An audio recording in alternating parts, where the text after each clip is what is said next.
ఈరోజు ఒక సంవత్సరం రోజుల్లోనే ఈ ఆంధ్ర రాష్ట్రాన్ని అభివృద్ధి పదంలోకి తీసుకొచ్చినటువంటి ముఖ్యమంత్రి నారా చంద్రబాబు నాయుడు గారికి మా లోకేష్ బాబు గారికి కూడా ధన్యవాదాలు తెలియజేస్తాం. ఎందువల్లంటే ఏ ముఖ్యమంత్రి చేయనటువంటి పనులు చంద్రబాబు నాయుడు గారు, మోడీ గారి సహాయ సహకారాలతో, పవన్ కళ్యాణ్ గారి సహాయ సహకారాలతో ఈరోజు చేస్తున్న విషయాన్ని మీ అందరూ చూస్తున్నారు. చంద్రబాబు నాయుడు గారి నాయకత్వం రాష్ట్రంలో పెడితే మేము బాగుంటామని చెప్పి అందరూ కూడా ఇక్కడికి వచ్చి పెట్టుబడులు పెట్టడం కూడా చూస్తున్నారు. మా లోకేష్ బాబు గారు ఈరోజు మెగా డిఎస్సీని ఫిలప్ చేసి ఆల్రెడీ ఎగ్జామ్ కూడా అయిపోయిన విషయాన్ని కూడా ఒకసారి మీకు నేను గుర్తు చేస్తున్నాను. ఈరోజు పవన్ కళ్యాణ్ గారి సహాయ సహకారాలతో ఎన్ఆర్ఐఎస్ ప్రతి మండలంలో కూడా దాదాపు 4-5 కోట్లతో ఈరోజు అభివృద్ధి కార్యక్రమాలు చేసామని ధైర్యంగా మేము తెలియజేస్తున్నాం. అలాగే మంచినీటికి సంబంధించినటువంటి వర్క్స్ కూడా ఈరోజు పూర్తిగా శాంక్షన్ చేశాం. అవి కూడా పనులు జరుగుతున్నాయి. ఈ చెరువులన్నీ కూడా మరమ్మతుకు కూడా దాదాపు 16-17 కోట్ల రూపాయలు తీసుకొచ్చి ఈరోజు గూడూరు కాన్స్టిట్యూన్సీ నా కాన్స్టిట్యూన్సీ ఈరోజు తీసుకొచ్చిన విషయాన్ని కూడా రాష్ట్ర వ్యాప్తంగా ఎన్ని కోట్లు అర్థం చేసుకోమని చెప్పి తెలియజేస్తాం. అలాగే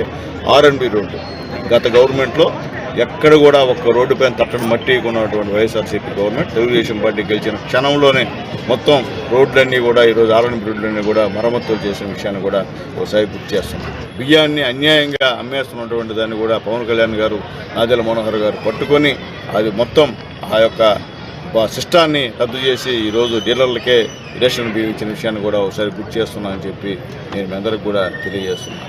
ఈరోజు ఈ రాష్ట్రంలో జరుగుతున్న అభివృద్ధి ఎక్కడ కూడా లేదని చెప్పి నేను తెలియజేస్తాను. అలాగే గూడూరు మున్సిపాలిటీలో 2 పూట్ల నీళ్లు కూడా త్వరలో ఇస్తామని చెప్పి కూడా నేను తెలియజేస్తున్నాను.